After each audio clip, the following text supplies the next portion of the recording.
അദാനി എന്റർപ്രൈസസിന്റെ തുടർ ഓഹരി വിൽപ്പന റദ്ദാക്കി. നിക്ഷേപകരുടെ താൽപര്യം സംരക്ഷിക്കാനാണ് തീരുമാനമെന്ന് അദാനി ഗ്രൂപ്പ്. പണം തിരികെ നൽകുമെന്നും വാഗ്ദാനമുണ്ട്. ഓഹരി വിപണിയിൽ വൻ തിരിച്ചടി നേരിടുന്നതിനിടെയാണ് ഓഹരി വിൽപ്പനയിൽ നിന്നും പിന്മാറാനുള്ള തീരുമാനം.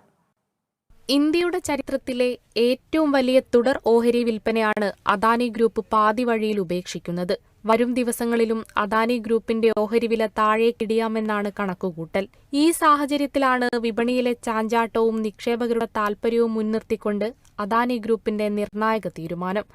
ഓഹരി വിൽപ്പനയ്ക്ക് നിശ്ചയിച്ച ഓഹരി വിലയും നിലവിലെ ഓഹരി വിലയും തമ്മിൽ ഇപ്പോഴത്തെ കണക്കനുസരിച്ച് 1000 രൂപയ്ക്കടുത്ത് വ്യത്യാസമുണ്ട്. ഈ സാഹചര്യത്തിൽ നിക്ഷേപകർക്ക് മുതൽ മുടക്ക് തിരികെ കിട്ടാൻ ദീർഘകാലമെടുത്തേക്കാം. അദാനി ഗ്രൂപ്പിന്റെ കമ്പനികളെല്ലാം ഓഹരി വിപണിയിൽ തിരിച്ചടി നേരിടുന്ന സാഹചര്യത്തിൽ സമീപകാലത്തൊന്നും ഒരു തിരിച്ചുവരവിനുള്ള സാധ്യത കമ്പനി മുന്നിൽ കാണുന്നില്ല. പലതരം പ്രതിസന്ധികൾ നിലവിൽ അദാനി ഗ്രൂപ്പിന് മുന്നിലുണ്ട്. വിദേശ ബാങ്കുകൾ പലതും അദാനി കമ്പനികളുടെ ബോണ്ടുകൾ സ്വീകരിക്കുന്നില്ലെന്ന നിലപാടിലാണ്. ഓഹരി മൂല്യം ഇടിഞ്ഞ സാഹചര്യത്തിൽ അദാനി ഗ്രൂപ്പിന് വായ്പ നൽകിയ കമ്പനികൾ പലതും സമ്മർദ്ദത്തിലാണ്. അസാധാരണമായ ഈ പ്രതിസന്ധിയിൽ എന്താവും അദാനി ഗ്രൂപ്പിന്റെ അടുത്ത നീക്കമെന്നാണ് ഓഹരി വിപണിയും സാമ്പത്തിക മേഖലയും ഉറ്റുനോക്കുന്നത്.